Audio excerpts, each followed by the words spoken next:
Welcome to Indian politic class. First ಸೆಷನ್ನಲ್ಲಿ 11 classes ನಾವು complete ಮಾಡಿದ್ವಿ. ಹಿಸ್ಟಾರಿಕಲ್ ಬ್ಯಾಕ್ಗ್ರೌಂಡಿಂದ ಸ್ಟಾರ್ಟ್ ಮಾಡಿ ಫಂಡಮೆಂಟಲ್ ಡ್ಯೂಟೀಸ್ ತನಕ ಕಂಪ್ಲೀಟ್ ಮಾಡಿದ್ವಿ. ಇವಾಗ ಸೆಕೆಂಡ್ ಸೆಷನ್ ಸ್ಟಾರ್ಟ್ ಮಾಡ್ತಾ ಇದ್ದೀವಿ. ಇನ್ನು ಮುಂದಿನ ಒಂದು 15ರಿಂದ 20 ಕ್ಲಾಸ್ನಲ್ಲಿ ಕಂಪ್ಲೀಟ್ ಇಂಡಿಯನ್ ಪೊಲಿಟಿ ಸಿಲೆಬಸನ್ನು ಕವರ್ ಮಾಡೋಣ. ನಿಮಗೆ ಸ್ಟಾರ್ಟಿಂಗ್ ಹೇಳಿದ್ವಿ, one of the easiest subject for competitive exam. ನೀವು ಜಾಸ್ತಿ ಸ್ಕೋರ್ ಮಾಡುವಂಥ ಏರಿಯಾ ಬಂದು ಇಂಡಿಯನ್ ಪೊಲಿಟಿಯಿಂದ. ನಿಮಗೆ ಎಕ್ಸಾಮ್ಸ್ನಲ್ಲಿ ಅರೌಂಡ್ 15 ಕ್ವಶನ್ಸು ಇಂಡಿಯನ್ ಪೊಲಿಟಿಯಿಂದ ಬರುತ್ತೆ. ಅದರಲ್ಲೂ 60 to 70% ಈ ಸೆಷನ್ 2ನಲ್ಲಿ ನಾವೇನು ಹೇಳ್ತೀವಿ ಇದ್ರ ಮೇಲೆ ಬರುತ್ತೆ. ಹಾಗಾಗಿ ವೆರಿ ಇಂಪಾರ್ಟೆಂಟು. ನಾವು ಡೈಲಿ ಮಾಡಿದ ಕ್ಲಾಸನ್ನು ಅಲ್ಲೇ ಕವರ್ ಮಾಡಿ ಟೆಲಿಗ್ರಾಮ್ ಚಾನಲ್ನಲ್ಲಿ ಕ್ವಿಝನ್ನು ಅಟೆಂಡ್ ಮಾಡಿ ಅವತ್ತೇ ತರೋವಾಗಿ. All the best. ಇವತ್ತಿನ ಟಾಪಿಕ್ ಬಂದು ಯೂನಿಯನ್ ಗೌರ್ನಮೆಂಟ್. ಯೂನಿಯನ್ ಗೌರ್ನಮೆಂಟ್ ಅಂಡರ್ನಲ್ಲಿ ಫಸ್ಟ್ ಬರುವಂಥದ್ದು ಪ್ರೆಸಿಡೆಂಟ್. ಸೊ ಈ ಕ್ಲಾಸ್ನಲ್ಲಿ ಪ್ರೆಸಿಡೆಂಟ್ ಪವರ್ಸ್, ಅವರ ಆಯ್ಕೆ ಏನು, ಅವರ ಫಂಕ್ಷನ್ಸ್ ಏನು, ಅವರ ಸ್ಯಾಲ್ರಿ ಎಷ್ಟು, ಇದನ್ನ ತಿಳ್ಕೊಳ್ತಾ ಹೋಗಿ.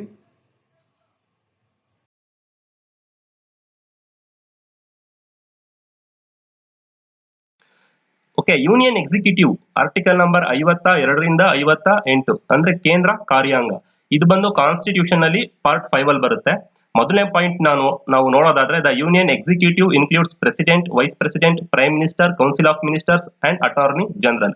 ಈ 5 ಡೆಸಿಗ್ನೇಷನ್ ನ ಒಳಗೊಂಡಿದೆ ಯಾವುದು ಯೂನಿಯನ್ ಎಕ್ಸಿಕ್ಯೂಟಿವ್. ಸೊ ಇದು ಒಂದ್ ಪಾಯಿಂಟ್ ಏನೇ, ಇದು ಒಂದು ಕ್ವಶನ್ ತುಂಬಾ ಸಲ ಕೇಳಿದ್ದಾರೆ, ಯೂನಿಯನ್ ಎಕ್ಸಿಕ್ಯೂಟಿವ್ ನಲ್ಲಿ ಯಾರ್ಯಾರು ಇರ್ತಾರೆ ಅಂತ. ಎರಡನೇ ಪಾಯಿಂಟ್ ನೋಡೋದಾದ್ರೆ, we adopted parliamentary system of government. It consist of 2 head, they are president and prime minister. ನಾವು ಪಾರ್ಲಿಮೆಂಟರಿ ಸಿಸ್ಟಮ್ ಆಫ್ ಗವರ್ನಮೆಂಟ್ ನ ಅಡಾಪ್ಟ್ ಮಾಡ್ಕೊಂಡಿದೀವಿ. ಹಾಗಾದ್ರೆ ಪಾರ್ಲಿಮೆಂಟರಿ ಸಿಸ್ಟಮ್ ಆಫ್ ಗವರ್ನಮೆಂಟ್ ಅಂದ್ರೆ ಏನು? ಪಾರ್ಲಿಮೆಂಟರಿ ಸಿಸ್ಟಮ್ ನ ಗುಣಲಕ್ಷಣಗಳೇನು, ಕ್ಯಾರೆಕ್ಟರಿಸ್ಟಿಕ್ಸ್ ಏನಂತಂದ್ರೆ, ಮೊದಲನೇದಾಗಿ ಬಂದು executive is the outcome of legislature. ಅಂದ್ರೆ ಈ ಪಾರ್ಲಿಮೆಂಟರಿ ಸಿಸ್ಟಮ್ ಅಲ್ಲಿ ಎಕ್ಸಿಕ್ಯೂಟಿವ್ ಅಂದ್ರೆ ಕಾರ್ಯಾಂಗ ಶಾಸಕಾಂಗದಿಂದ ಉದ್ಭವಿಸಿರುತ್ತದೆ ಅಂತಂದ್ರೆ ಏನು ಕಾರ್ಯಾಂಗವು ಶಾಸಕಾಂಗದಿಂದ ಉದ್ಭವಿಸಿರುತ್ತದೆ ಅಂತಂದ್ರೆ, ಸೊ ಈಗ ನಾವು ಎಲೆಕ್ಟೆಡ್ ಡೈರೆಕ್ಟ್ ಆಗಿ ಅಥವಾ ಇಂಡೈರೆಕ್ಟ್ ಆಗಿ ಎಲೆಕ್ಟೆಡ್ ಆಗಿರೋ MP ಗಳನ್ನ ನಾವು ಮಿನಿಸ್ಟರ್ ಮಾಡ್ತಾರೆ. ಯಾರು? Prime minister. So council of ministers cover ಆಯ್ತು. ಇದು ಕೌನ್ಸಿಲ್ ಆಫ್ ಮಿನಿಸ್ಟರ್ ಎಲ್ಲಿ ಬರುತ್ತೆ? ಎಕ್ಸಿಕ್ಯೂಟಿವ್ ನಲ್ಲಿ ಬರುತ್ತೆ. ಸೊ ಇದು ಆಯ್ತು. Next prime minister. ರಾಜ್ಯಸಭೆಯಲ್ಲಿ ಒಬ್ಬ ಮೆಂಬರ್ ಅಥವಾ ಲೋಕಸಭೆಯ ಒಬ್ಬ ಮೆಂಬರ್ನು ಪ್ರೈಮ್ ಮಿನಿಸ್ಟರ್ ಮಾಡ್ತಾರೆ. ಸೊ ಈ ಪಾಯಿಂಟ್ ಕವರ್ ಆಯ್ತು. Next vice president. Vice president ಬಂದು ಯಾರು? X officio chairman of Rajya Sabha. So ಅದು ಕವರ್ ಆಗುತ್ತೆ. ಪ್ರೆಸಿಡೆಂಟ್, ಈ ಪ್ರೆಸಿಡೆಂಟ್ ನ ಆಯ್ಕೆ ಮಾಡೋದೇ ಈ ಎಲೆಕ್ಟೆಡ್ MP ಗಳು ಮತ್ತೆ ಸ್ಟೇಟ್ ಲೆಜಿಸ್ಲೇಟಿವ್ MP ಗಳು. ಸೊ ಅವರಿಂದಾನೇ ಪ್ರೆಸಿಡೆಂಟ್ ಮತ್ತೆ ವೈಸ್ ಪ್ರೆಸಿಡೆಂಟ್ ಎಲೆಕ್ಟ್ ಆಗೋದು. ಸೊ ಅದು ಕವರ್ ಆಯ್ತು ಎಕ್ಸಿಕ್ಯೂಟಿವ್ ನಲ್ಲಿ. ಇನ್ನು ಅಟಾರ್ನಿ ಜನರಲ್. ಈ ಅಟಾರ್ನಿ ಜನರಲ್ ಅಪಾಯಿಂಟ್ ಮಾಡೋದು ಯಾರು? ಪ್ರೆಸಿಡೆಂಟ್. ಆ ಪ್ರೆಸಿಡೆಂಟ್ ನ ಯಾರು? ಶಾಸಕಾಂಗದವರೇ ವೋಟ್ ಮಾಡಿ ಆಯ್ಕೆ ಮಾಡಿರೋದು. ಸೊ ಈ ಪ್ರೆಸಿಡೆಂಟ್ ಈ ಪ್ರೈಮ್ ಮಿನಿಸ್ಟರ್ ನ ಅಡ್ವೈಸ್ ಮೇಲೆ ಈ ಅಟಾರ್ನಿ ಜನರಲ್ ನ ನೇಮಿಸ್ತಾರೆ. ಸೊ ಇದು ಬ್ರೀಫ್ ಎಕ್ಸ್ಪ್ಲನೇಷನ್ ಇದ್ರ ಬಗ್ಗೆ ಹೇಳೋದಾದ್ರೆ. So parliamentary system of government ಅಲ್ಲಿ ಏನಿರುತ್ತೆ? ಪ್ರೆಸಿಡೆಂಟ್ ಇರುತ್ತೆ, ಪ್ರೈಮ್ ಮಿನಿಸ್ಟರ್ ಇರುತ್ತೆ. Executive is responsible to legislature. ಇದು ಇನ್ನೊಂದು ಫ್ಯೂಚರ್. ಯಾವುದು? ಪಾರ್ಲಿಮೆಂಟರಿ ಸಿಸ್ಟಮ್ ನಲ್ಲಿ ಅಂತಂದ್ರೆ ಕಾರ್ಯಾಂಗವು ಶಾಸಕಾಂಗಕ್ಕೆ ಜವಾಬ್ದಾರಿ ಆಗಿರುತ್ತದೆ. ಸೊ ಈಗ president nominal head of the state, prime minister real head of the state.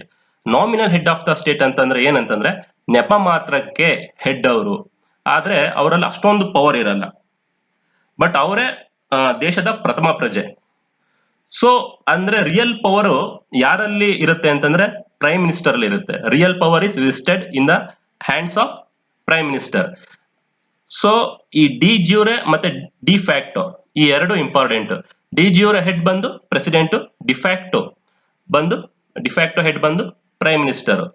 So ಪ್ರೆಸಿಡೆಂಟ್ಗೆ ನಾಮಿನಲ್ ಹೆಡ್ ಅನ್ನೋದಲ್ಲದೆ ಇನ್ನೂ 3 ತರ ಟೈಟಲ್ ಇವೆ. ನಾಮಿನಲ್ ಹೆಡ್ ಅಂತಂದ್ರೆ ಫಸ್ಟ್ನೇದಾಗಿ ಬಂದು ನಾಮ ಮಾತ್ರಕ್ಕೆ ಮುಖ್ಯಸ್ಥ ಅಂತ. ಇನ್ನೊಂದು ಹೆಸರು ಏನಂತಂದ್ರೆ ಪ್ರೆಸಿಡೆಂಟ್ ನ ಕಾನ್ಸ್ಟಿಟ್ಯೂಷನಲ್ ಹೆಡ್ ಅಂತಾನು ಕರೀತಾರೆ, ಅಂದ್ರೆ ಸಾಂವಿಧಾನಿಕ ಮುಖ್ಯಸ್ಥ. ಮತ್ತೆ ಇನ್ನೊಂದು ಹೆಸರಿಂದಾನು ಕರೀತಾರೆ, ಅದ್ಯಾವುದು ಅಂತಂದ್ರೆ ಸೆರೆಮೋನಿಯಲ್ ಹೆಡ್ ಅಂತಂದ್ರೆ ಉತ್ಸವ ಮೂರ್ತಿ ಅಂತ. ಇನ್ನೊಂದು ಬಂದು ಟಿಟ್ವಾರ್ ಹೆಡ್ ಅಂತ. ಅದು ಸಹ ನಾಮ ಮಾತ್ರಕ್ಕೆ ಮತ್ತೊಂದು ಹೆಸರೇನೆ. ಬಟ್ ರಿಯಲ್ ಪವರ್ ಯಾರ ಹತ್ರ ಇರುತ್ತೆ ಅಂತಂದ್ರೆ ಪ್ರೈಮ್ ಮಿನಿಸ್ಟರ್ ಹತ್ರನೇ ಇರುತ್ತೆ. ಅಂತಂದ್ರೆ ಪ್ರೆಸಿಡೆಂಟ್ ನ ಸ್ವಲ್ಪ ಒಂದು ರಬ್ಬರ್ ಸ್ಟ್ಯಾಂಪ್ ತರ ಹೇಳ್ಬೋದು. Next, president is considered as the ceremonial head and tutorial head of the state.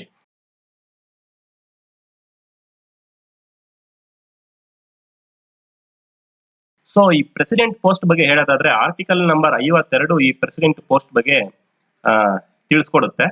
So ಪ್ರೆಸಿಡೆಂಟ್ಗೆ ಹೇಗೆ ನಾವು ಎಲೆಕ್ಟ್ ಮಾಡ್ತೀವಿ ಅಂತಂದ್ರೆ, ಮೆಥಡ್ ಆಫ್ ಎಲೆಕ್ಷನ್ ಬಂದು the president is elected through the method of proportional representation by the means of single transferable vote system. ಅಂತಂದ್ರೆ ನಾವೆಲ್ಲ ಸಾಮಾನ್ಯವಾಗಿ election ಬಂತು ಅಂತಂದ್ರೆ ಅಭ್ಯರ್ಥಿಗಳಿಗೆ, ನಾವು ಕಂಟೆಸ್ಟ್ ಮಾಡಿರೋ ಅಭ್ಯರ್ಥಿಗಳಿಗೆ ವೋಟ್ ಹಾಕ್ಬೇಕು ಅಂತಂದ್ರೆ ಎಲೆಕ್ಷನ್ ಬೂತ್ ಹೋಗ್ತೀವಿ. ಅಲ್ಲಿ ಎರಡ್ ತರ ಸಾಮಾನ್ಯವಾಗಿ ಎಲೆಕ್ಷನ್ ಮಾಡ್ತಾರೆ. ಒಂದು EVM ಇಟ್ಟಿರ್ತಾರೆ, ಇಲ್ಲ ಅಂತಂದ್ರೆ ಬ್ಯಾಲೆಟ್ ಪೇಪರ್ ಅಲ್ಲಿ ನಾವು ಒಂದು ಸೀಲ್ ನ ಹೊಡೆಯೋದ್ರ ಮುಖಾಂತರ ವೋಟ್ ಮಾಡ್ತೀವಿ.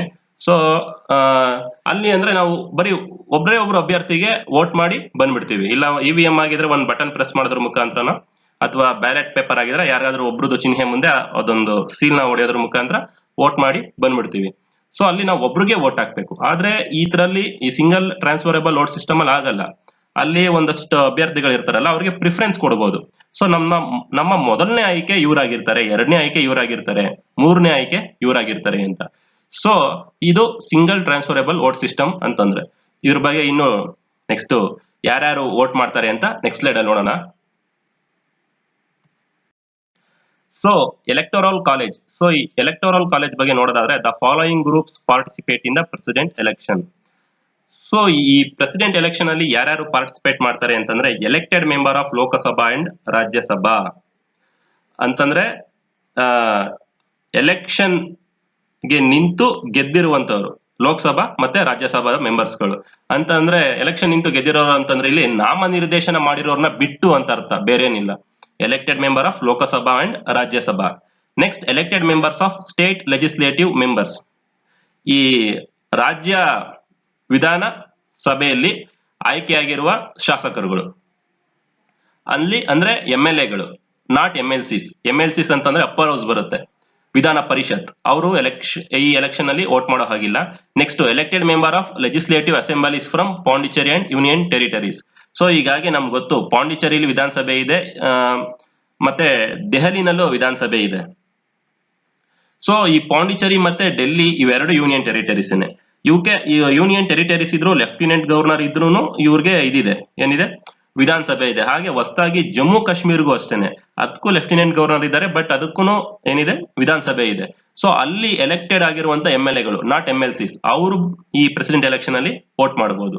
ಹೂ do not participate in the presidential election, all nominated members of parliament, Lok Sabha to Rajya Sabha 12.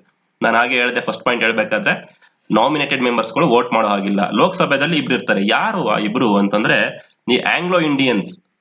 So ಅವ್ರನ್ನ ರೆಪ್ರೆಸೆಂಟ್ ಮಾಡಕ್ಕೆ 2 ಪೋಸ್ಟ್ ಕೊಟ್ಟಿರ್ತಾರೆ. ಅವ್ರನ್ನ ಬಂದು ಈ ರಾಷ್ಟ್ರಪತಿಗಳು ನಾಮಿನೇಟ್ ಮಾಡಿರ್ತಾರೆ. ಮತ್ತೆ ರಾಜ್ಯಸಭೆಯಲ್ಲಿ 12 ಜನ ಇರ್ತಾರೆ. ಈ ಕಲೆ ಮತ್ತೆ ಸಮಾಜ ಸೇವೆ, ಆರ್ಟ್ಸ್ ಅಂತಂದ್ರೆ ಕಲೆನೆ. ಸೊ ಮ್ಯೂಸಿಕ್, ಇದ್ರಲ್ಲೆಲ್ಲ ಆ ಹೆಸರು ಮಾಡಿರೋರು ಬಂದು ನಾಮಿನೇಟ್ ಮಾಡ್ಬೋದು ರಾಜ್ಯ ಸಭೆಗೆ, ಯಾರು, ಪ್ರೆಸಿಡೆಂಟ್. ಸೊ ಆ 12 ಜನ ಮತ್ತೆ ಈ ಲೋಕಸಭೆಯಲ್ಲಿ ಇಬ್ರು, ಒಟ್ಟು 14 ಜನ ವೋಟ್ ಮಾಡೋ ಹಾಗಿಲ್ಲ. Nominated members of all legislative assemblies. So legislative assemblies ನಲ್ಲೂ ಸಹ ಆಂಗ್ಲೋ ಇಂಡಿಯನ್ಸ್ಗೆ ರೆಪ್ರೆಸೆಂಟೇಷನ್ ಇದೆ 1 or 2 ನಂಬರ್ಸ್ ಅಲ್ಲಿ, ಅಂದ್ರೆ ತುಂಬಾ ಸ್ಮಾಲ್. ಅವರು ಸಹ ಇದಕ್ಕೆ ವೋಟ್ ಮಾಡೋ ಹಾಗಿಲ್ಲ. ಅದಕ್ಕೆ ಇಲ್ಲಿ ಇರೋದು, ಇಲ್ಲಿ ನೋಡಿ, 3ನೇ ಲೈನ್ ನೋಡಿ, elected members of state legislative members. So ಕರ್ನಾಟಕದಲ್ಲೂ ಅಷ್ಟೇ, ಸ್ಟೇಟ್ ಲೆಜಿಸ್ಲೇಟಿವ್ ಮೆಂಬರ್ಸ್ ಅಲ್ಲಿ 1 ಪೋಸ್ಟ್ಗೆ ಇದಿದೆ, ಗವರ್ನರ್, ಸ್ಟೇಟ್ ಗವರ್ನರ್ ಅವ್ರನ್ನ ನಾಮಿನೇಟ್ ಮಾಡ್ತಾರೆ. ಸೊ ಅವರು ಇದಕ್ಕೆ ವೋಟ್ ಮಾಡಬಾರ್ದು ಪ್ರೆಸಿಡೆಂಟ್ ಎಲೆಕ್ಷನ್ ಅಲ್ಲಿ. Next members of state legislative council ಅಂತಂದ್ರೆ ಮೇಲ್ಮನೆ, ವಿಧಾನ ಪರಿಷತ್ನ ಸದಸ್ಯರುಗಳು ಈ ಪ್ರೆಸಿಡೆಂಟ್ ಎಲೆಕ್ಷನ್ ಅಲ್ಲಿ ವೋಟ್ ಮಾಡೋ ಹಾಗಿಲ್ಲ. ಸೊ ಈ ರಾಷ್ಟ್ರಪತಿ ಎಲೆಕ್ಷನ್ಗೆ ನಿಂತ್ಕೋಬೇಕು ಅಂತಂದ್ರೆ ಏನೇನ್ ಕ್ವಾಲಿಫಿಕೇಶನ್ಸ್, ಅಂದ್ರೆ ಏನೇನ್ ಅರ್ಹತೆಗಳನ್ನ ಇರಬೇಕು ಅಂತ ನಾವು ಈ ಸ್ಲೈಡ್ಸ್ ಅಲ್ಲಿ ನೋಡ್ತೀವಿ. ಮೊದಲನೇದಾಗಿ, ಈ should be A citizen of India. ಆ ಅಭ್ಯರ್ಥಿ ಯಾರು ಕಂಟೆಸ್ಟ್ ಮಾಡ್ತಾರೆ, ಆ ಅಭ್ಯರ್ಥಿ ಭಾರತೀಯ ನಾಗರಿಕನಾಗಿರ್ಬೇಕು. 2ನೇ ಪಾಯಿಂಟ್ ಬಂದು, ಈ should have completed 35 years of age. ಅವ್ರಿಗೆ ಏಜ್ ಮಿನಿಮಮ್ 35 ಇಯರ್ಸ್ ಕಂಪ್ಲೀಟ್ ಆಗಿರ್ಬೇಕು. ಸೊ ಅಂತಂದ್ರೆ ನೋಡಿ, ಲೋಕಸಭೆಗೆ 25 ಇಯರ್ಸ್ ಆಗಿರ್ಬೇಕು MP ಆಗ್ಬೇಕು ಅಂತಂದ್ರೆ. ರಾಜ್ಯಸಭೆಯಲ್ಲಿ MP ಆಗ್ಬೇಕು ಅಂತಂದ್ರೆ 35 ಇಯರ್ಸ್ ಆಗಿರ್ಬೇಕು, ಕನ್ಫ್ಯೂಸ್ ಮಾಡ್ಕೊಂಬೇಡಿ. ಸೊ ಹಾಗೇನೆ ಇಲ್ಲಿ ಈ 35 ಇಯರ್ಸ್ ಆಗಿರ್ಬೇಕು, ಏಜ್ ಆಗಿರ್ಬೇಕು ಯಾರಿಗೆ, ಈ ರಾಷ್ಟ್ರಪತಿ ಆಗುವಂತವ್ರು. ನೆಕ್ಸ್ಟ್, ಈ should have all qualifications to become member of Lok Sabha.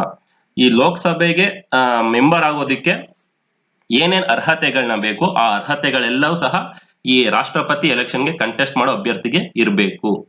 ಅಂದ್ರೆ ಈ ಲೋಕಸಭೆ ಎಲೆಕ್ಷನ್ ನಿಂತ್ಕೊಳ್ಳೋ ಅಭ್ಯರ್ಥಿಗೆ ಏನೇನ್ ಕ್ವಾಲಿಫಿಕೇಶನ್ಸ್ ಇರಬೇಕು ಅದನ್ನೆಲ್ಲ ನಾವು ಲೋಕಸಭಾ ಅಂತ ಸಪರೇಟ್ ಚಾಪ್ ಕಾನ್ಸೆಪ್ಟ್ ಬರುತ್ತೆ, ಅದ್ರಲ್ಲಿ ನಾನು ಹೇಳ್ಕೊಡ್ತೀನಿ. ನೆಕ್ಸ್ಟ್ ಇದ್ರ ಜೊತೆಗೆ along with general qualifications candidate must fulfil following conditions.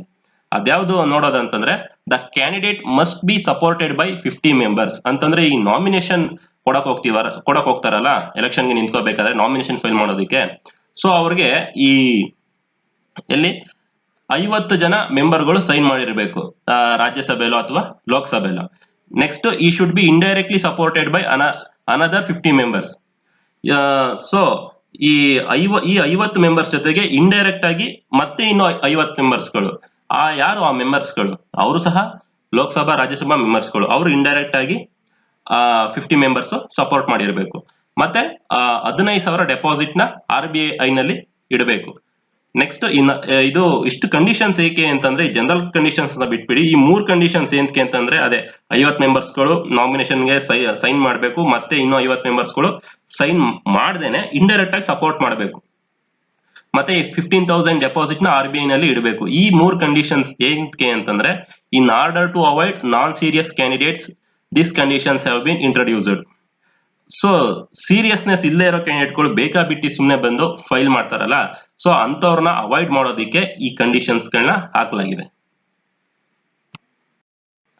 So ಈಗ ಓತ್ ಅಂತಂದ್ರೆ ಈ ಪ್ರಮಾಣ ವಚನ ಸ್ವೀಕರಿಸೋದು. ಈ ರಾಷ್ಟ್ರಪತಿ ಎಲೆಕ್ಷನ್ ಅಲ್ಲಿ ಗೆದ್ದಂತ ಅಭ್ಯರ್ಥಿಗೆ ಪ್ರಮಾಣ ವಚನ ಸ್ವೀಕರಿಸೋದ್ರ ಬಗ್ಗೆ ಇದ್ರಲ್ಲಿ ನಾವು ಹೇಳ್ತೀವಿ.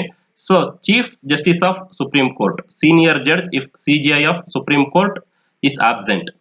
ಸೊ ಇವ್ರಿಗೆ ಪ್ರಮಾಣ ವಚನ ವಿಧಿನ ಬೋಧಿಸೋರು ಯಾರು ಈ ಪ್ರೆಸಿಡೆಂಟ್ಗೆ ಅಂತಂದ್ರೆ ಸುಪ್ರೀಂ ಕೋರ್ಟ್ ನ ಮುಖ್ಯ ನ್ಯಾಯಾಧೀಶರು.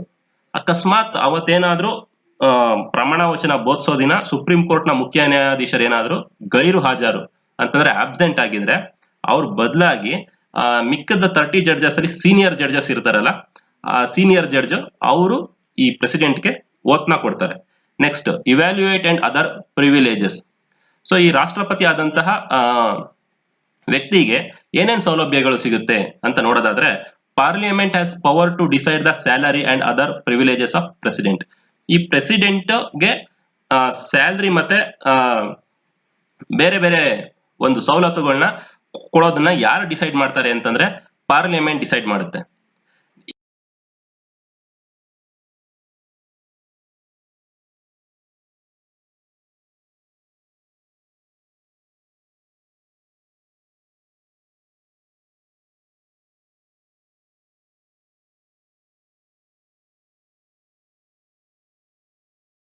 So tenure of the president, ಈ ಪ್ರೆಸಿಡೆಂಟ್ ಅವರು ಎಲೆಕ್ಟ್ ಆಗ್ತಾರಲ್ಲ ಅವ್ರದ್ದು ಎಷ್ಟು ಅವಧಿ ಅಂತಂದ್ರೆ 5 years.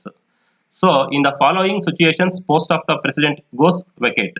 ಯಾವ ಸಂದರ್ಭದಲ್ಲಿ ಪ್ರೆಸಿಡೆಂಟ್ ಪೋಸ್ಟ್ ಖಾಲಿ ಉಳ್ಕೊಳ್ಳುತ್ತೆ ಅಂತ ನೋಡೋದಾದ್ರೆ after completion of general term of 5 years. ಒಂದ್ಸಲ ಗೆದ್ದಂತ ಅಭ್ಯರ್ಥಿಗೆ 5 ವರ್ಷ ಟೈಮ್ ಇರುತ್ತೆ. ಸೊ 5 ವರ್ಷ ಅವ್ರ ಆದ್ಮೇಲೆ ಅವ್ರ ಆ ಪೋಸ್ಟ್ ಇಂದ ನ್ಯಾಚುರಲ್ ಆಗಿ ಅಂತಂದ್ರೆ ವೊಕೇಟ್ ಆಗ್ಬೇಕು, ವೊಕೇಟ್ ಆಗೇ ಆಗ್ತಾರೆ. Next by addressing the resignation to vice president. ಅಕಸ್ಮಾತ್ 5 ವರ್ಷಕ್ಕಿಂತ ಮುಂಚೆನೆ ಆ ಹುದ್ದೆಯಲ್ಲಿ ಮುಂದುವರಿಯೋದಕ್ಕೆ ಇಷ್ಟ ಇಲ್ಲ ಅಂತಂದ್ರೆ ಅಥವಾ ಬೇರೆ ಏನೋ ಕಾರಣಗಳಿದ್ರೆ ಸೊ ರೆಸಿಗ್ನೇಷನ್ ಕೊಡಬೇಕಾಗುತ್ತೆ. ಸೊ ಆ ರೆಸಿಗ್ನೇಷನ್ ಯಾರು ಕೊಡಬೇಕು ಅಂತಂದ್ರೆ ವೈಸ್ ಪ್ರೆಸಿಡೆಂಟ್ಗೆ ಕೊಡಬೇಕಾಗುತ್ತೆ. If parliament removes the president through the process of impeachment. Impeachment ಅಂತಂದ್ರೆ ಮಹಾಭಿಯೋಗ ಅಂತ. ಸೊ ಈ ಪ್ರೆಸಿಡೆಂಟ್ ನಮ್ಗೆ ಇಷ್ಟ ಆಗಿಲ್ಲ ಅಂತಂದ್ರೆ ಯಾರಿಗೆ ಎಲೆಕ್ಟೆಡ್ ಮೆಂಬರ್ಸ್ಗೆ ಈ MPs ಗಳು ಇರ್ತಾರಲ್ಲ ಲೋಕಸಭೆ ಮತ್ತೆ ರಾಜ್ಯಸಭೆಯಲ್ಲಿ, ಅವರು ಮಹಾಭಿಯೋಗ ಸ್ಟಾರ್ಟ್ ಮಾಡಬಹುದು ಅಂತಂದ್ರೆ ಇಂಪೀಚ್ಮೆಂಟ್ ನ ಸ್ಟಾರ್ಟ್ ಮಾಡಬಹುದು. ಸೊ ಇಂಪೀಚ್ಮೆಂಟ್ ಅಂದ್ರೆ ಅದು ಒಂದು ಡೀಟೇಲ್ ಪ್ರೊಸೀಜರ್ ಇದೆ, ಅದನ್ನ ನಾನು ನೆಕ್ಸ್ಟ್ ಇದರಲ್ಲಿ ಹೇಳ್ತೀನಿ. ಸೊ ಅದ್ರ ಮುಖಾಂತರ ಇಂಪೀಚ್ಮೆಂಟ್ ಅಂದ್ರೆ ಮಹಾಭಿಯೋಗದ ಮುಖಾಂತರನೂ ಸಹ ಪ್ರೆಸಿಡೆಂಟ್ ನ ರಿಮೂವ್ ಮಾಡಬಹುದು ಇನ್ ಕೇಸ್ ಆಫ್ ಡೆತ್ ಅಂತಂದ್ರೆ ಅವ್ರೇನಾದ್ರೂ ನಿಧನ ಹೊಂದಿದ್ದಾರೆ.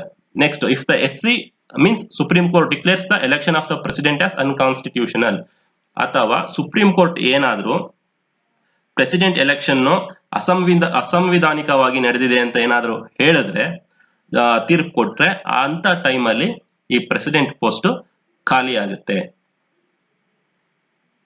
So impeachment of president. So ಮಹಾಭಿಯೋಗ, ಈ ಪ್ರೆಸಿಡೆಂಟ್ ನ ಇಂಪೀಚ್ಮೆಂಟ್ ಹೇಗ್ ಮಾಡ್ತಾರೆ ಅಂತ ನಾನು ಲಾಸ್ಟ್ ಸ್ಲೈಡ್ ಅಲ್ಲಿ ಹೇಳ್ತೀನಿ, ನೆಕ್ಸ್ಟ್ ಸ್ಲೈಡ್ಸ್ ಅಲ್ಲಿ ಅಂತ ಹೇಳಿದ್ದೆ.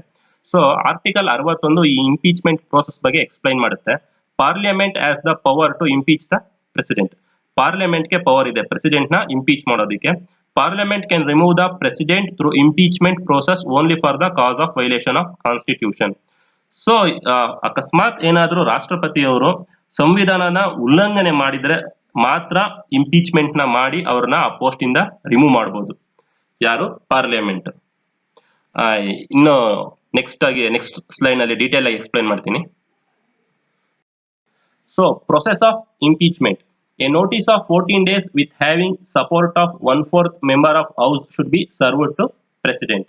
ಸೊ ಇಂಪೀಚ್ಮೆಂಟ್ ಅಂತಂದ್ರೆ ರಾಷ್ಟ್ರಪತಿಯವರು ಏನಾದ್ರು ಸಂವಿಧಾನನ ಉಲ್ಲಂಘನೆ ಮಾಡಿದ್ದಾರೆ ಅಂತ ಕಂಡು ಬಂದಿದ್ದ ಆದಲ್ಲಿ ಅವ್ರಿಗೆ ಪಾರ್ಲಿಮೆಂಟ್ ನೋಟಿಸ್ ಕಳಿಸುತ್ತೆ.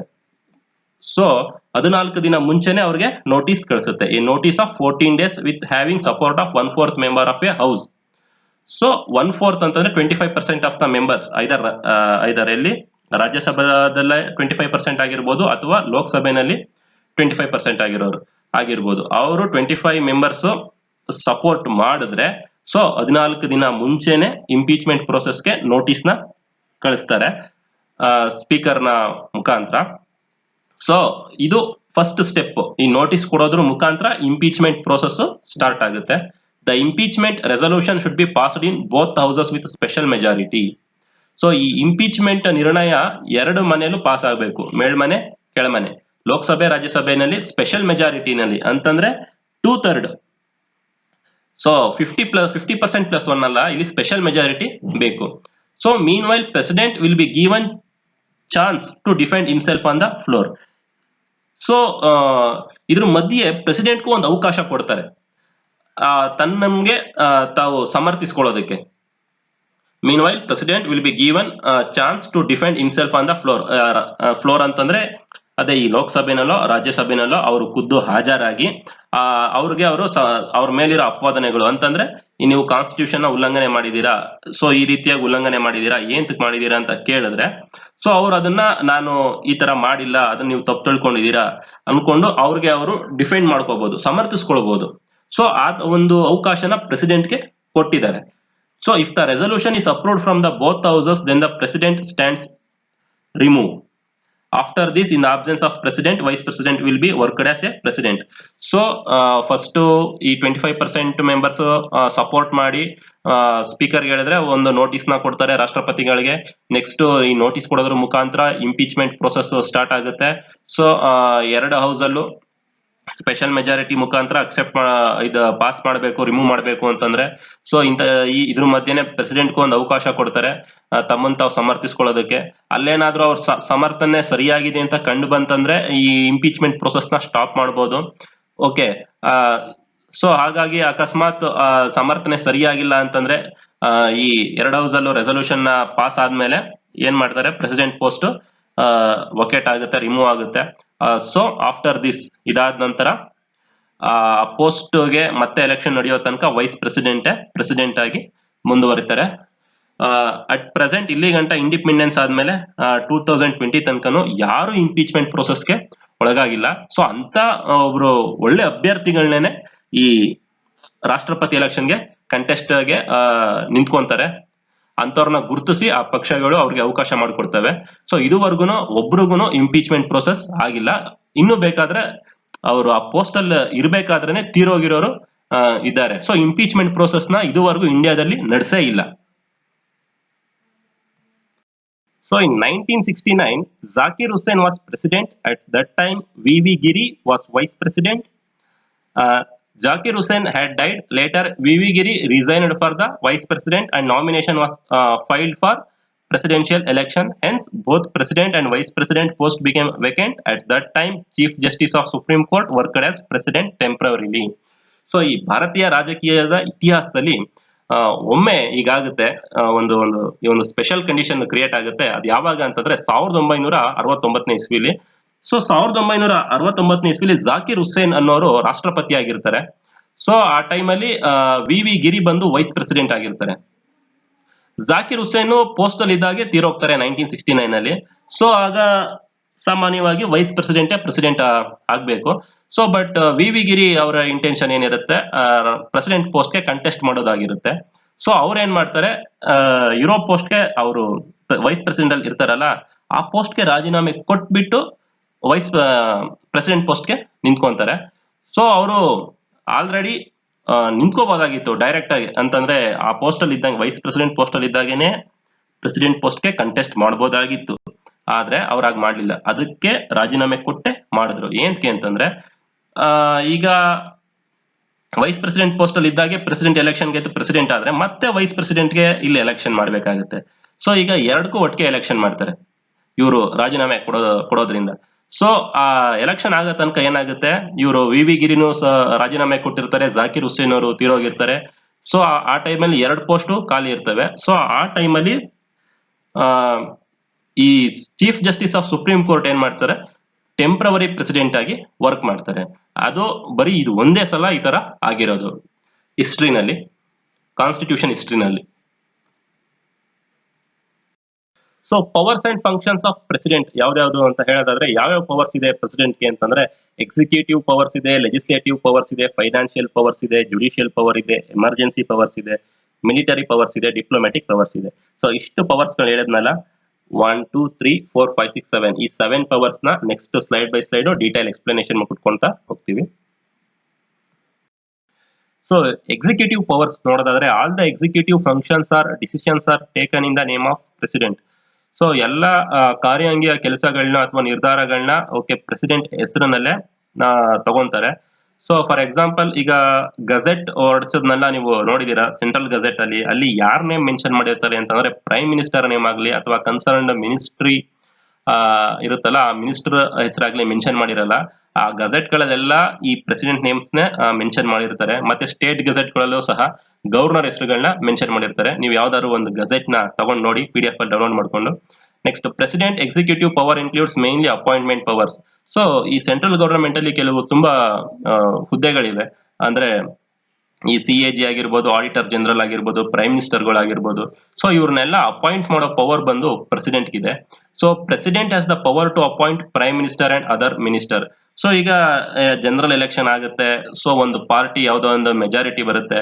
ಫಾರ್ ಎಕ್ಸಾಂಪಲ್, ಈಗ 2019 ಅಲ್ಲಿ NDA ಮೆಜಾರಿಟಿ ಬಂತು. ಸೊ ಅಲ್ಲಿ ಏನ್ ಮಾಡ್ತಾರೆ, ಆ ಪಾರ್ಟಿನಲ್ಲಿ ಎಲ್ಲ ಈ MP ಗಳು ಫಸ್ಟ್ ಏನ್ ಮಾಡ್ತಾರೆ ಅಂತಂದ್ರೆ, ಆ ಶಾಸಕಾಂಗದ ನಾಯಕನನ್ನ ಒಬ್ರು ಆಗಿ ಅವರಲ್ಲೇ ಆಯ್ಕೆ ಮಾಡ್ಕೊಂಡು ಬಂದು, ಆ ನಮ್ಮ ಶಾಸಕಾಂಗ ನಾಯಕ ಇವರು ಅಂತ ಹೇಳಿ ಪ್ರೆಸಿಡೆಂಟ್ಗೆ ಒಂದು ಲೆಟರ್ ಕೊಟ್ಟಾಗ, ಸೊ ಆ ಶಾಸಕಾಂಗದ ನಾಯಕ ಯಾರಾಗಿರ್ತಾರೆ ಅವ್ರನ್ನ ಪ್ರೆಸಿಡೆಂಟ್ ಪ್ರೈಮ್ ಮಿನಿಸ್ಟರ್ ಆಗಿ ಅಪಾಯಿಂಟ್ ಮಾಡ್ತಾರೆ. ಸೊ ಈ ಪ್ರೈಮ್ ಮಿನಿಸ್ಟರ್ ಅಪಾಯಿಂಟ್ಮೆಂಟ್ ಮಾಡಾದ್ಮೇಲೆ ಈ ಪ್ರೈಮ್ ಮಿನಿಸ್ಟರ್ ಏನ್ ಮಾಡ್ತಾರೆ, ಯಾರ್ಯಾರು ಮಂತ್ರಿ ಮಂಡಲದಲ್ಲಿ ಮಿನಿಸ್ಟರ್ಗಳಾಗಬೇಕು ಅಂತ ಅವ್ರು ತೀರ್ಮಾನ ಮಾಡ್ಕೊಂಡು ಅವ್ರ ಲಿಸ್ಟ್ ನ ಪ್ರೆಸಿಡೆಂಟ್ಗೆ ಕೊಡ್ತಾರೆ. ಸೊ ಪ್ರೆಸಿಡೆಂಟ್ಗಳು ಈ ಮಿನಿಸ್ಟರ್ಗಳನ್ನ ಅಪಾಯಿಂಟ್ ಮಾಡ್ತಾರೆ. President appoints attorney general of India, comptroller general of India, chief election commissioner and other commissioner. So president ಯಾರ್ಯಾರನ್ನ ಅಪಾಯಿಂಟ್ ಮಾಡ್ತಾರೆ ಅಂತಂದ್ರೆ, ಅಟಾರ್ನಿ ಜನರಲ್ ಆಫ್ ಇಂಡಿಯಾ, ಮತ್ತೆ CAG, comptroller general of India, chief election commissioner, ಮತ್ತೆ ಇನ್ನು ಕೆಲವು ಸಮಿತಿಗಳಿವೆ, ಅವಕ್ಕೆಲ್ಲ ಪ್ರೆಸಿಡೆಂಟೇ ಅಪಾಯಿಂಟ್ ಮಾಡೋದು. ನೆಕ್ಸ್ಟ್ ಬಂದು, president has the power to establish inter state council, ಅಂತಾರಾಜ್ಯ ಮಂಡಳಿ. ಸೊ ಈ ಇಂಟರ್ ಸ್ಟೇಟ್ ಕೌನ್ಸಿಲ್ ಸಹ ಎಸ್ಟಾಬ್ಲಿಷ್ ಮಾಡೋದು ಬಂದು ಪ್ರೆಸಿಡೆಂಟೇನೆ. ಸೊ ಈ ಪ್ರೆಸಿಡೆಂಟ್ ಇರೋ ಲೆಜಿಸ್ಲೇಟಿವ್ ಪವರ್ಸ್ ಗಳು ಏನಂತ ನೋಡೋದಾದ್ರೆ, ಮೊದಲನೇದು ಬಂದು, president has the power to give his assent to bill to become an act. ಪ್ರೆಸಿಡೆಂಟ್ಗೆ ಯಾವ ಅಧಿಕಾರ ಇದೆ ಅಂತಂದ್ರೆ, ಒಂದು ಬಿಲ್ ನ ಆಕ್ಟ್ ಆಗಿ ಕನ್ವರ್ಟ್ ಆಗ್ಬೇಕು ಅಂತಂದ್ರೆ ಪ್ರೆಸಿಡೆಂಟ್ ಸೈನ್ ಬೇಕು. ಸೊ ಅವ್ರಿಗೆ ಈ ಅಧಿಕಾರ ಇದೆ. ಸೊ ಬಿಲ್ ನ ಆಕ್ಟ್ ಮಾಡೋ ಅಧಿಕಾರ. ಸೊ ನೆಕ್ಸ್ಟ್, ಈ can summon and prorogue the session of parliament. ಅಂತಂದ್ರೆ ಈ ಸೆಷನ್ ಗಳು ನಡೆಯುತ್ತಲ್ಲ, ವರ್ಷಕ್ಕೆ ಒಂದು 4 ಸೆಷನ್ ಏನೋ ನಡೆಯುತ್ತೆ. ಸೊ ಆ ಸೆಷನ್ ನ ಕಾಲ್ ಮಾಡೋದು ಬಂದು ಸಹ ಈ ಪ್ರೆಸಿಡೆಂಟೇನೆ. He can dissolve Lok Sabha. ಇವರು ಲೋಕಸಭಾನ ವಿಸರ್ಜಿಸಬಹುದು. He has the power to promulgate the ordinances. ಅಂತಂದ್ರೆ ಇವ್ರಿಗೆ ಸುಗ್ರೀವಾಜ್ಞೆಗಳನ್ನ ಹೊರಡಿಸೋ ಅಧಿಕಾರ ಇದೆ. He has the power to nominate 2 Anglo Indian members to Lok Sabha and 12 members to Rajya Sabha. ಲೋಕಸಭೆಗೆ 2 ಆಂಗ್ಲೋ ಇಂಡಿಯನ್ ಮೆಂಬರ್ಸ್ ಗಳ ಪೋಸ್ಟ್ಗೆ ಮೆಂಬರ್ಸ್ ಗಳನ್ನ ನಾಮಿನೇಟ್ ಮಾಡೋದು ಬಂದು ಪ್ರೆಸಿಡೆಂಟ್ ಅವರೇನೆ. ನೆಕ್ಸ್ಟ್ ಬಂದು ರಾಜ್ಯಸಭೆಯಲ್ಲಿ 12 ಮೆಂಬರ್ಸ್ ನ ನಾಮಿನೇಟ್ ಮಾಡೋದು ಸಹ ಪ್ರೆಸಿಡೆಂಟ್ ಅವರೇನೆ. He has the power to give prior permission to introduction of some bills. ಈ ಆರ್ಡಿನರಿ ಬಿಲ್, ಮನಿ ಬಿಲ್, ಈ ತರ ಎಲ್ಲ ಬಿಲ್ಗಳಿದೆಯಲ್ಲ, ಸೊ ಅದರಲ್ಲಿ ಕೆಲವು ಬಿಲ್ಗಳಿಗೆ ಮನ್ನಣೆ ಮಾಡಬೇಕು ಅಂತಂದ್ರೆ ಫಸ್ಟ್ ಎಲ್ಲಾ ಬಿಲ್ಗಳಿಗೂ ಅಲ್ಲ, ಕೆಲವು ಬಿಲ್ಗಳಿಗೆ, ಈ ಆರ್ಡಿನರಿ ಬಿಲ್ಗಿಲ್ಲ. ಸೊ ಮಿಕ್ಕಿದ ಎಲ್ಲಾ ಬಿಲ್ಗಳಿಗೆ ಫಸ್ಟ್ ಪ್ರೆಸಿಡೆಂಟ್ ನ ಪರ್ಮಿಷನ್ ತಗೊಂಡೇ ಅವನ್ನ ಪಾರ್ಲಿಮೆಂಟ್ ಅಲ್ಲಿ ಮಂಡಿಸಬೇಕಾಗುತ್ತೆ. ಸೊ ಇಷ್ಟು legislative powers of president. Okay, ಈಗ ಪ್ರೆಸಿಡೆಂಟ್ ಗಿರೋ ಫೈನಾನ್ಷಿಯಲ್ ಪವರ್ಸ್ ಯಾವ್ದು ಅಂತ ನೋಡೋದಾದ್ರೆ, ಮೊದಲನೇದು ಬಂದು he has the power to give prior permission for money bill in the Lok Sabha. So ಈ ಪ್ರೆಸಿಡೆಂಟ್ಗೆ ಮನಿ ಬಿಲ್ಗೆ ಪರ್ಮಿಷನ್ ಕೊಡೋ ಒಂದು ಪವರ್ ಇದೆ. ಅಂತಂದ್ರೆ ಮನಿ ಬಿಲ್ ನ, ಈ ಆರ್ಡಿನರಿ ಬಿಲ್ ನ ಡೈರೆಕ್ಟ್ ಆಗಿ ಪ್ರೈವೇಟ್ ಮೆಂಬರ್ ಅಥವಾ ಪಬ್ಲಿಕ್ ಮೆಂಬರ್ ಲೋಕಸಭೆನಲ್ಲೋ ಅಥವಾ ರಾಜ್ಯಸಭೆನಲ್ಲೋ ಸ್ಟಾರ್ಟ್ ಮಾಡ್ಬೋದು ಮಣ್ಣೆ ಮಾಡೋದಕ್ಕೆ. ಆದ್ರೆ ಮನಿ ಬಿಲ್ ನ ಹಾಗೆಲ್ಲ ಮಣ್ಣನೆ ಮಾಡೋ ಹಾಗೆ ಇಲ್ಲ. ವಿತೌಟ್ ಪರ್ಮಿಷನ್ ಆಫ್ ಪ್ರೆಸಿಡೆಂಟ್ ಅವ್ರ ಮನಿ ಬಿಲ್ ನ ಮಂಡಿಸೋ ಹಾಗೆ ಇಲ್ಲ. ಸೊ ಈ ಮನಿ ಬಿಲ್ ನ ಇಂಟ್ರೊಡ್ಯೂಸ್ ಮಾಡಬೇಕು ಅಂತಂದ್ರೆ ಫಸ್ಟ್ ರಾಷ್ಟ್ರಪತಿ ಅವ್ರ ಪರ್ಮಿಷನ್ ಬೇಕೇ ಬೇಕು. No demand of grant is entertain except on the president's recommendation. So ಈ ಪ್ರೆಸಿಡೆಂಟ್ ಅವರು ರೆಕಮೆಂಡ್ ಮಾಡಿಲ್ಲ ಅಂತಂದ್ರೆ ಯಾವುದೇ ಅನುದಾನನೂ ಸಹ ಕೊಡೋ ಹಾಗಿಲ್ಲ. ಪ್ರೆಸಿಡೆಂಟ್ ರೆಕಮೆಂಡೇಶನ್ ಮೇಲೆ ಯಾವ್ದಾದ್ರು ಅನುದಾನ ಕೊಡಬೇಕು ಅಂತಂದ್ರೆ ಫಸ್ಟ್ ಪ್ರೆಸಿಡೆಂಟ್ ಪರ್ಮಿಷನ್ ತಗೋಬೇಕು ಅಥವಾ ಪ್ರೆಸಿಡೆಂಟ್ ಕೈಲಿ ರೆಕಮೆಂಡೇಶನ್ ಮಾಡಿಸಬೇಕು. Next, president has the power to constitute finance commission after every 5 years. So finance commissions ಗಳಿದೆ, ಅದನ್ನೆಲ್ಲ ನಾನು ಅದು ಲಾಸ್ಟ್ ಕ್ಲಾಸ್ ಗಳಲ್ಲಿ ಬರುತ್ತೆ. ಸೊ ಈ ಫೈನಾನ್ಸ್ ಕಮಿಷನ್ ನ ಕಾನ್ಸ್ಟಿಟ್ಯೂಟ್ ಮಾಡೋದು ಸಹ ಈ ಪ್ರೆಸಿಡೆಂಟ್. ಸೊ ಪ್ರತಿ 5 ವರ್ಷಕ್ಕೊಮ್ಮೆ ಈ ಫೈನಾನ್ಸ್ ಕಮಿಷನ್ ನ ಅವರು ಕಾನ್ಸ್ಟಿಟ್ಯೂಟ್ ಮಾಡ್ತಾರೆ. ಇದು ಯಾವ ಆರ್ಟಿಕಲ್ ಮುಖಾಂತರ ಅಂತಂದ್ರೆ ಆರ್ಟಿಕಲ್ 280 ಮುಖಾಂತರ. ಸೊ ಈಗ ಈ ಜುಡಿಷಿಯಲ್ ಪವರ್ಸ್ ನೋಡೋದಾದ್ರೆ, president appoints chief justice and other judges of supreme court of India, chief justice of high court and other judges. ಪ್ರೆಸಿಡೆಂಟ್ಗೆ ಚೀಫ್ ಜಸ್ಟಿಸ್ ನ ಅಪಾಯಿಂಟ್ ಮಾಡೋ ಅಧಿಕಾರ ಇದೆ, ಮತ್ತೆ ಅದರ್ ಜಡ್ಜಸ್ ಸುಪ್ರೀಂ ಕೋರ್ಟ್ ನ ಇತರೆ ನ್ಯಾಯಾಧೀಶರನ್ನ ಅಪಾಯಿಂಟ್ ಮಾಡೋ ಅಧಿಕಾರ ಇದೆ, ಮತ್ತೆ ಹೈಕೋರ್ಟ್ ಚೀಫ್ ಜಸ್ಟಿಸ್ ಸಹ ಪ್ರೆಸಿಡೆಂಟೇ ಅಪಾಯಿಂಟ್ ಮಾಡಬೇಕು, not the concerned state governor appoint ಮಾಡಲ್ಲ ಚೀಫ್ ಜಸ್ಟಿಸ್ ನ. ಸ್ಟೇಟ್ ಅಲ್ಲಿರೋ ಹೈಕೋರ್ಟ್ ಗಳಿಗೆ ಜಡ್ಜಸ್ ಮತ್ತೆ ಚೀಫ್ ಜಸ್ಟಿಸ್ ನ ಅಪಾಯಿಂಟ್ ಮಾಡೋದು ಸಹ ಪ್ರೆಸಿಡೆಂಟೇನೆ. ಕೆಲವರು ಕನ್ಫ್ಯೂಸ್ ಆಗಿ ಹೈಕೋರ್ಟ್ಗೆ ಚೀಫ್ ಜಸ್ಟಿಸ್ ನ ಯಾರು ಅಪಾಯಿಂಟ್ ಮಾಡ್ತಾರೆ ಅಂತ ಏನೋ ಕ್ವಶನ್ ಬಂತಂದ್ರೆ ಗವರ್ನರ್ ಅಂತ ಹಾಕ್ಬಿಡ್ತಾರೆ. ಸೊ ಅದು ತಪ್ಪು. ಚೀಫ್ ಜಸ್ಟಿಸ್ ಆಫ್ ಹೈಕೋರ್ಟ್ ಮತ್ತೆ ಅದರ್ ಜಡ್ಜಸ್ ಗಳನ್ನ ಸಹ ಅಪಾಯಿಂಟ್ ಮಾಡೋದು ಬಂದು ಪ್ರೆಸಿಡೆಂಟೇನೆ. In supreme court 30 judges and 1 chief justice. At present ಒಟ್ಟು 31 ಜಡ್ಜಸ್ ಗಳಿದ್ದಾರೆ ಸುಪ್ರೀಂ ಕೋರ್ಟ್ ಅಲ್ಲಿ. ಅದರಲ್ಲಿ ಒಬ್ರು ಮುಖ್ಯ ನ್ಯಾಯಾಧೀಶರು ಮತ್ತೆ ಮಿಕ್ಕಿದ 30 ಜಡ್ಜಸ್ ಗಳು ಅವ್ರು ಬರೀ ನ್ಯಾಯಾಧೀಶರಷ್ಟೇನೆ. President has the power to grant pardon, reprieve, respite, okay, remission of punishment. ಯಾರಾದ್ರೂ ಈಗ ಈ ಮರಣದಂಡನೆ ಅನ್ನೋ ಒಂದು ಶಿಕ್ಷೆಗೆ ಗುರಿಯಾದ್ರೆ ಅವ್ರಿಗೂ ರಾಷ್ಟ್ರಪತಿಗಳು ಮಾತ್ರ ಅವ್ರಿಗೆ ಕ್ಷಮಿಸಿ ಆ ಶಿಕ್ಷೆಯಿಂದ ಬಿಡುಗಡೆಗೊಳಿಸೋ ಅಧಿಕಾರ ಪ್ರೆಸಿಡೆಂಟ್ ಮಾತ್ರ ಇದೆ. ಸೊ ಪಾರ್ಡನ್ ಅಂತಂದ್ರೆ ಕ್ಷಮಾದಾನ ಅಂತ. ಸೊ ಆ ಕ್ಷಮಾದಾನ ಕೊಡೋ ಅಧಿಕಾರ ಬರೀ ಪ್ರೆಸಿಡೆಂಟ್ ಮಾತ್ರ ಇದೆ, ಬೇರೆ ಯಾರಿಗೂ ಇಲ್ಲ. ರೆಸ್ಪೈಟ್ ಅಂತಂದ್ರೆ ಅವರು ಅಂದ್ರೆ ಕ್ಷಮಾದಾನ ಕೊಟ್ಟು ಕಂಪ್ಲೀಟ್ ಆಗಿ ಜೈಲಿಂದಾನೇ ಮನೆಗೆ ಕಳಿಸ್ಬೋದು. ಸೊ ಅದಲ್ದೇನೆ ರೆಸ್ಪೈಟ್ ಅಂತಂದ್ರೆ reducing the tenure of the punishment. So ಈಗ ಮರಣದಂಡನೆ ಕೊಟ್ಬಿಟ್ಟಿರ್ತಾರೆ. ಸೊ ಇವ್ರು ಹೋಗಿ ಯಾರು ಮರಣದಂಡನೆಗೆ ಶಿಕ್ಷೆಗೆ ಗುರಿಯಾಗಿರ್ತಾರೆ ಅವ್ರು ಹೋಗಿ ಪ್ರೆಸಿಡೆಂಟ್ಗೆ ಕೇಳ್ಕೊಂಡಾಗ ಸೊ ಪ್ರೆಸಿಡೆಂಟ್ ಕ್ಷಮಿಸ್ಬಿಟ್ಟು ಶಿಕ್ಷೆಯಿಂದಾನೇ ಬಿಡುಗಡೆ ಮಾಡ್ಬೋದು, ಅಥವಾ ಮರಣದಂಡನೆನ ಜೀವಾವಧಿ ಶಿಕ್ಷೆಯಾಗಿ ಅಥವಾ ಜೀವಾವಧಿ ಶಿಕ್ಷೆ ಕೊಟ್ಟಿರೋರ್ಗೆ ಇನ್ನೂ 14 years ಇರುತ್ತಲ್ಲ ಅದರಲ್ಲಿ ಸ್ವಲ್ಪ ಪನಿಷ್ಮೆಂಟ್ ಪೀರಿಯಡ್ ನ ಕಡಿಮೆ ಮಾಡ್ಬೋದು. ಮತ್ತೆ ರೆಪ್ರೈವ್ ನಂತರ stay on execution of punishment ಅಂತಂದ್ರೆ ತಡೆ ಹಿಡಿಯೋದು, ಕೆಲ ದಿನಗಳ ಮಟ್ಟಿಗೆ ತಡೆ ಹಿಡಿಯೋದು ಆ ಶಿಕ್ಷೆಗಳಿಂದ. ಮತ್ತೆ remission, change the nature of the punishment. ಅದೇ ಹೇಳಿದ್ನಲ್ಲ, ಈ ಮರಣದಂಡನೆ ಕೊಟ್ಟಿರ್ತಾರೆ ಅದನ್ನ ಜೀವಾವಧಿ ಶಿಕ್ಷೆಯಾಗಿ ಕನ್ವರ್ಟ್ ಮಾಡಬೇಕು ಅಂತಂದ್ರೆ ಸೊ ಅಧಿಕಾರ ಪ್ರೆಸಿಡೆಂಟ್ ಮಾತ್ರ ಇರುತ್ತೆ. The provision of pardoning power is intended to correct the hasty judgments given by the judiciary. So ಕೆಲವು ಸಲ ಈ ಕೋರ್ಟ್ಗಳಲ್ಲಿ ಸರಿಯಾಗಿ ವಾದ ವಿವಾದ ಮಾಡದೆ ಆ ವಿಕ್ಟಿಮ್ಸ್ಗಳಿಗೆ ಮರಣದಂಡನೆ ಈ ತರ ಎಲ್ಲ ಕೊಟ್ಬಿಟ್ಟಿರ್ತಾರೆ. ಸೊ ಅಂತ ವಾದ ವಿವಾದಗಳು ಇವ್ರು ಸರಿಯಾಗಿ ನಡೆಸಿಲ್ಲ ಅಂತ ಒಂದು ಕಂಡು ಬಂದಲ್ಲಿ ಆ ನ್ಯೂನತೆಗಳನ್ನ ತಿದ್ದುಪಡಿ ಮಾಡೋದಿಕ್ಕೆ ಸೊ ಈ ಪ್ರೆಸಿಡೆಂಟ್ಗೆ ಅವಕಾಶ ಇದೆ. ಅದೇ ಈ ನೋಟಲ್ಲಿ ಹೇಳಿರೋದು. ಸೊ ಮಿಲಿಟರಿ ಪವರ್ಸ್ ನೋಡೋದಾದ್ರೆ president is chief commander of all 3 forces. So ರಾಷ್ಟ್ರಪತಿಗಳಿದಾರಲ್ಲ ಅವರು ಚೀಫ್ ಕಮಾಂಡರ್ ಎಲ್ಲ 3 ಫೋರ್ಸಸ್ಗಳಿಗೂ, ಯಾವುದು ಆರ್ಮಿ ಆಗಿರ್ಬೋದು, ನೇವಿ ಆಗಿರ್ಬೋದು, ಏರ್ ಫೋರ್ಸ್ ಆಗಿರ್ಬೋದು. ಸೊ ಈ ಮೂರ್ಗೂ ಚೀಫ್ ಮತ್ತೆ ಸುಪ್ರೀಂ ಕಮಾಂಡರ್ ಯಾರು ಅಂತಂದ್ರೆ ಪ್ರೆಸಿಡೆಂಟ್.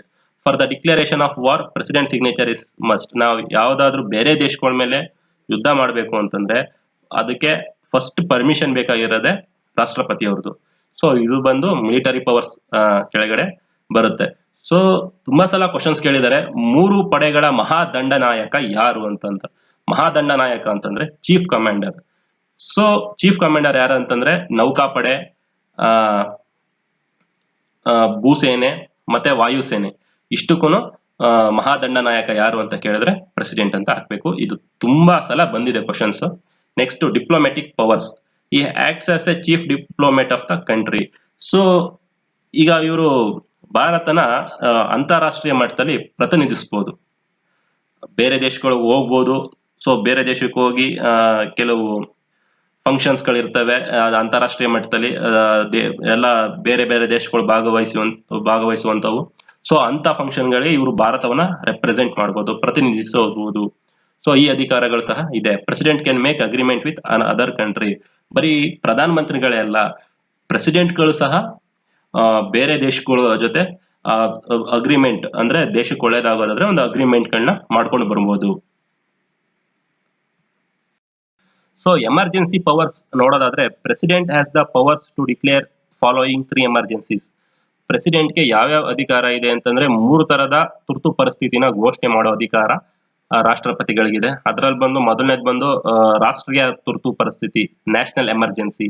ಸೊ ಈ ನ್ಯಾಷನಲ್ ಎಮರ್ಜೆನ್ಸಿ ಬಗ್ಗೆ ಎಕ್ಸ್ಪ್ಲೈನ್ ಮಾಡೋ ಆರ್ಟಿಕಲ್ ಬಂದು 352. ಸ್ಟೇಟ್ ಎಮರ್ಜೆನ್ಸಿ, ಸೊ ರಾಜ್ಯಗಳಲ್ಲಿ ತುರ್ತು ಪರಿಸ್ಥಿತಿ, ಇದು ಸುಮಾರು ಸಲ ಇಂಪೋಸ್ ಮಾಡಿದ್ದಾರೆ. ಸೊ ಇದ್ರ ಬಗ್ಗೆ ತಿಳಿಸ್ಕೊಡೋ ಆರ್ಟಿಕಲ್ ಬಂದು ಆರ್ಟಿಕಲ್ 356. ಮತ್ತೆ ಆರ್ಥಿಕ ತುರ್ತು ಪರಿಸ್ಥಿತಿ, ಫೈನಾನ್ಷಿಯಲ್ ಎಮರ್ಜೆನ್ಸಿ, ಇದು ಬಂದು ಆರ್ಟಿಕಲ್ 360. ಸೊ ಫೈನಾನ್ಷಿಯಲ್ ಎಮರ್ಜೆನ್ಸಿ ಇದುವರೆಗೂ ಒಂದ್ಸಲನೂ ಇಂಪೋಸ್ ಆಗಿಲ್ಲ. ಈ ನ್ಯಾಷನಲ್ ಎಮರ್ಜೆನ್ಸಿ ಮತ್ತೆ ಸ್ಟೇಟ್ ಎಮರ್ಜೆನ್ಸಿ ಇಂಪೋಸ್ ಆಗಿದೆ.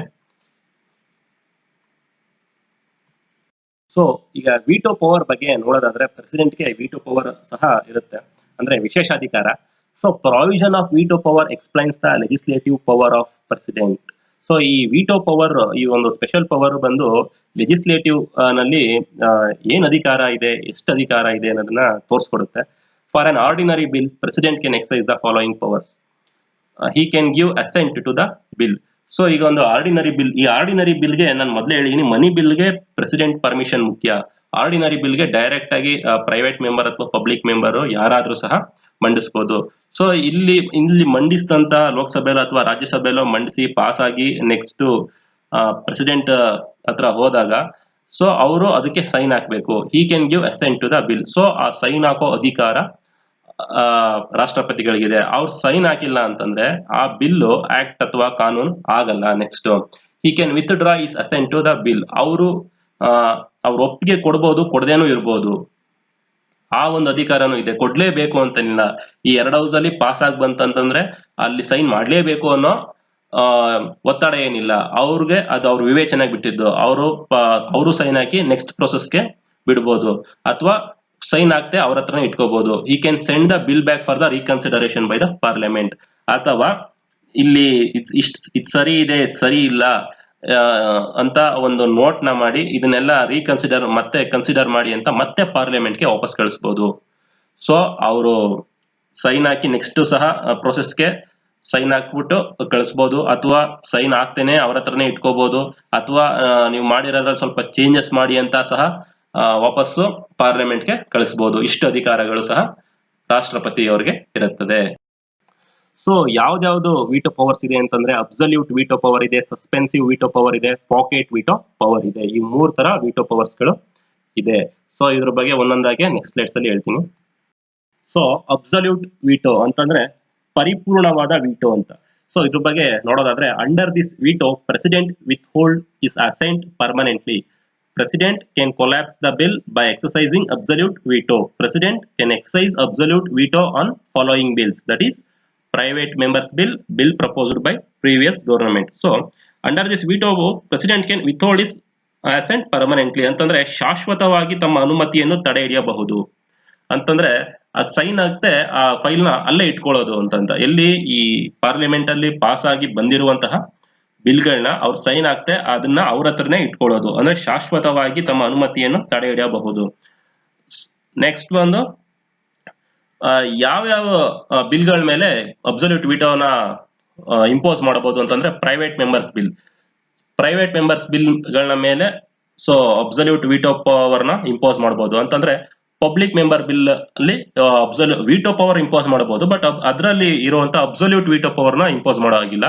ಬರೀ ಪ್ರೈವೇಟ್ ಮೆಂಬರ್ಸ್ ಬಿಲ್ಗಳಿಗೆ ಮಾತ್ರ ಅವರು ಅಬ್ಸಲ್ಯೂಟ್ ವಿಟೋ ಪವರ್ ನ ಇಂಪೋಸ್ ಮಾಡಬಹುದು. Next bill proposed by previous government, ಹಿಂದಿನ ಸರ್ಕಾರಗಳು ಮಂಡಿಸಿರೋ ಬಿಲ್ಗಳಿಗೆ ಸೊ ಅಬ್ಸಲ್ಯೂಟ್ ವಿಟೋ ಪವರ್ ನ ಯೂಸ್ ಮಾಡಬಹುದು.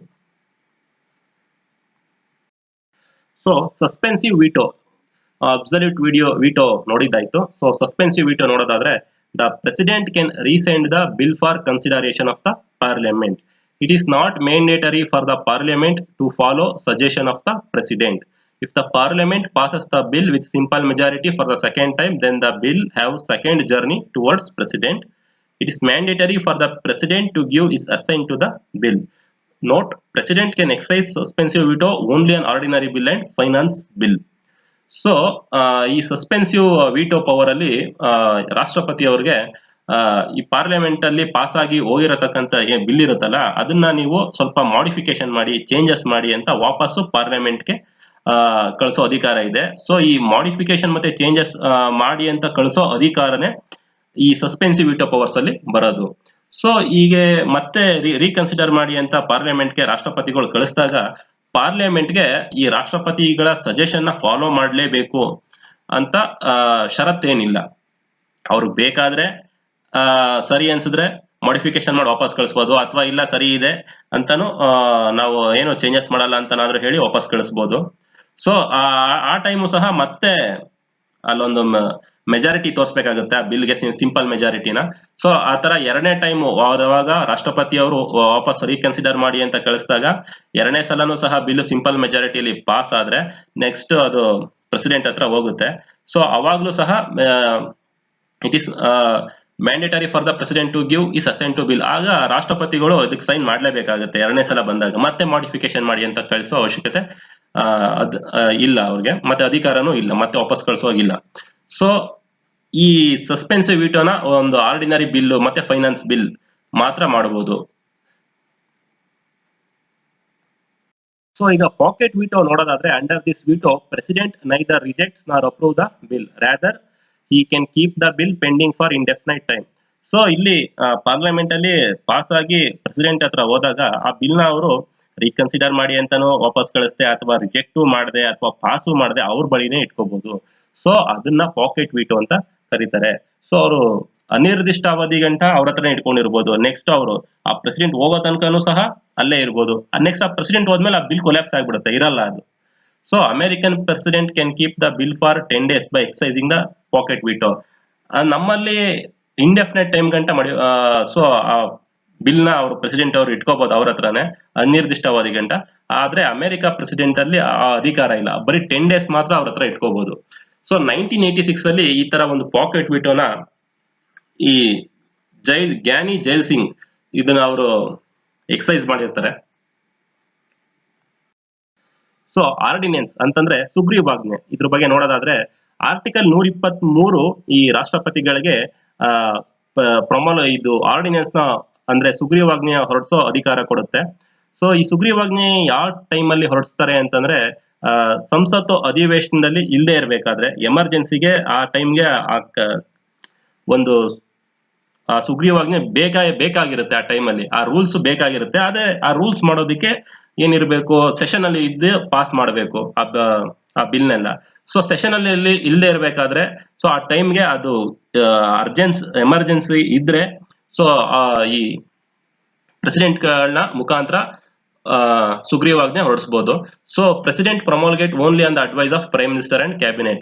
ಸೊ ಪ್ರೆಸಿಡೆಂಟ್ಗೆ ತನಗೆ ಬೇಕಾದಂಗೆಲ್ಲ ಇದನ್ನ ಹೊರಡಿಸೋ ಆಗಿಲ್ಲ ಆರ್ಡಿನೆನ್ಸ್ ನ. ಸೊ ಪ್ರೈಮ್ ಮಿನಿಸ್ಟರ್ ಮತ್ತೆ ಅವ್ರ ಮಂತ್ರಿ ಮಂಡಲ ಹೇಳಿದ್ರೆ ಮಾತ್ರ ಪ್ರೆಸಿಡೆಂಟ್ ಅವರು ಈ ಸುಗ್ರೀವಾಜ್ಞೆನ ಹೊರಡಿಸಬಹುದು. The ordinance of president will have same impact as an parliament has. So ಈ ಪಾರ್ಲಿಮೆಂಟ್ ಅಲ್ಲಿ ಪಾಸ್ ಆಗಿ ಬಂದು ಇರುವಂತ ಬಂದು ಬಿಲ್ಲುಗಳು ಪಾಸ್ ಆಗಿ ಬಂದು ಕಾಯ್ದೆ ಆಗಿರೋಕೆ ಎಷ್ಟು ಪವರ್ ಇರುತ್ತೋ, ಸೊ ಈ ಪ್ರೆಸಿಡೆಂಟ್ ಅವರು ಹೊರಡಿಸೋ ಸುಗ್ರೀವಾಜ್ಞೆಗೂ ಅಷ್ಟೇ ಪವರ್ ಇರುತ್ತೆ. Promulgation of president ordinance can be question in the supreme court. So ಈ ರಾಷ್ಟ್ರಪತಿಗಳು ಹೊರಡಿಸಿರೋ ಸುಗ್ರೀವಾಜ್ಞೆನ ಜನಸಾಮಾನ್ಯರು ಸುಪ್ರೀಂ ಕೋರ್ಟ್ ಅಲ್ಲಿ ಕ್ವಶನ್ ಮಾಡಬಹುದು. ಇದು ಅವಶ್ಯಕತೆ ಇತ್ತಾ, ಇರ್ಲಿಲ್ವಾ, ಯಾಕೆ ಹೊರಡಿಸಿದೀರಾ ಅಂತ. So 1971 Cooper case, supreme court may decision of ordinance as subjected to judicial review. So ಈ ಸುಗ್ರೀವಾಜ್ಞೆಗಳು ಸಹ ಜುಡಿಷಿಯಲ್ ರಿವ್ಯೂಗೆ ಒಳಗಾಗುತ್ತೆ. ಅಂತಂದ್ರೆ ಅದು ಸಂವಿಧಾನಿಕವಾಗಿದೆಯೋ ಅಸಂವಿಧಾನಿಕವಾಗಿದೆಯೋ ಅನ್ನೋದನ್ನ ತೀರ್ಮಾನ ಮಾಡೋದೇ ಈ supreme court. In 1975 by 38th amendment government kept the decision of ordinance out or away from the judicial review. 1975ನೇ ಇಸ್ವಿಲಿ 38ನೇ ತಿದ್ದುಪಡಿ ಮಾಡೋದ್ರ ಮುಖಾಂತರ ಗವರ್ನಮೆಂಟ್ ಈ ಆರ್ಡಿನೆನ್ಸ್ ನ ಜುಡಿಷಿಯಲ್ ರಿವ್ಯೂ ಅಂತಂದ್ರೆ ಈ ಜುಡಿಷಿಯಲ್ ರಿವ್ಯೂ ಇಂದ ಆಚೆ ಇಡುತ್ತೆ. ಅಂತಂದ್ರೆ ಮೇಲ್ಮನವಿ ಸಲ್ಲಿಸೋ ಹೋಗಿಲ್ಲ ಇದ್ರ ಮೇಲೆ ಅಂತ. ಸೊ 1978 ನಲ್ಲಿ 44th ಅಮೆಂಡ್ಮೆಂಟ್ ಮಾಡೋದ್ರ ಮುಖಾಂತರ ಈ ನ್ಯಾಯಾಂಗ ಪರಾಮರ್ಶೆಗೆ ಮತ್ತೆ ಈ ಸುಗ್ರೀವಾಜ್ಞೆನ ತರ್ತಾರೆ. ಅಂತಂದ್ರೆ ಈ ಸುಗ್ರೀವಾಜ್ಞೆನ ಮತ್ತೆ ಸುಪ್ರೀಂ ಕೋರ್ಟ್ ಅಲ್ಲಿ ಜನಸಾಮಾನ್ಯರು ಕ್ವಶನ್ ಮಾಡಬಹುದು. President can promulgate ordinance on the subject on which parliament can makes the.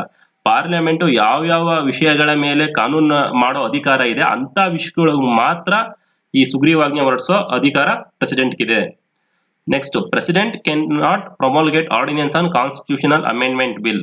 So ಈ ಸಾಂವಿಧಾನಿಕ ತಿದ್ದುಪಡಿ ಮಸೂದೆಗಳಿಗೆ ಈ ಪ್ರೆಸಿಡೆಂಟ್ ಸುಗ್ರೀವಾಜ್ಞೆನ ಹೊರಡಿಸೋ ಆಗಿಲ್ಲ. Next, the ordinance should not disturb the fundamental rights of the citizen. ಇವು ಈ ಸುಗ್ರೀವಾಜ್ಞೆ ಹೊರಡಿಸೋದು ಹೇಗಿರ್ಬೇಕು ಅಂತಂದ್ರೆ, ಇವು ಹೊರಡಿಸಿದಂತ ಸುಗ್ರೀವಾಜ್ಞೆಗಳು ಜನಸಾಮಾನ್ಯರ ಮೂಲಭೂತ ಹಕ್ಕುಗಳಿಗೆ ಧಕ್ಕೆ ತರವಾಗಿರಬಾರದು. ನೆಕ್ಸ್ಟ್, ಅಕಸ್ಮಾತ್ ಧಕ್ಕೆ ತರವಾಗಿದ್ರೆ ಇದನ್ನ ಮತ್ತೆ ನಾವು ಸುಪ್ರೀಂ ಕೋರ್ಟ್ ಅಲ್ಲಿ ಇದು ಜುಡಿಷಿಯಲ್ ರಿವ್ಯೂಗೆ ಹಾಕ್ಬಹುದು. The common duration of ordinance is 6 months. So ಈ ಸುಗ್ರೀವಾಜ್ಞೆ ಎಷ್ಟು ದಿನಗಳವರೆಗೆ ಚಾಲ್ತಿಯಲ್ಲಿ ಇರುತ್ತೆ ಅಂತಂದ್ರೆ 6 ತಿಂಗಳು. ಅಷ್ಟರಲ್ಲಿ ಸೆಷನ್ ಸ್ಟಾರ್ಟ್ ಆಗುತ್ತೆ. ಅಲ್ಲಿ ಸೆಷನ್ ಅಲ್ಲಿ ಅದನ್ನು ಪಾಸ್ ಮಾಡ್ಕೋಬೇಕು, ಇಲ್ಲ ಅಂತಂದ್ರೆ ಕೊಲ್ಯಾಪ್ಸ್ ಆಗ್ಬಿಡುತ್ತೆ. It must be approved by both the houses within 6 weeks, ಅಂತಂದ್ರೆ 1.5 ತಿಂಗಳು of reassemble of parliament. Otherwise it ceases to operate, ಅಂತಂದ್ರೆ ಕೊಲ್ಯಾಪ್ಸ್ ಆಗ್ಬಿಡುತ್ತೆ. ಸೆಷನ್ ಸ್ಟಾರ್ಟ್ ಆಗಿ 1.5 ತಿಂಗಳು ಒಳಗಡೆ ಅದಕ್ಕೆ ಒಪ್ಪಿಗೆ ತಗೊಂಡಿಲ್ಲ ಅಂತಂದ್ರೆ 2 ಹೌಸ್ ಅಲ್ಲೂ ಆ ಸುಗ್ರೀವಾಜ್ಞೆ ಏನಾಗುತ್ತೆ, ಬಿದ್ದೋಗುತ್ತೆ, ಇನ್ಎಫೆಕ್ಟಿವ್ ಆಗುತ್ತೆ. So president can repromulgate ordinance on the same issues.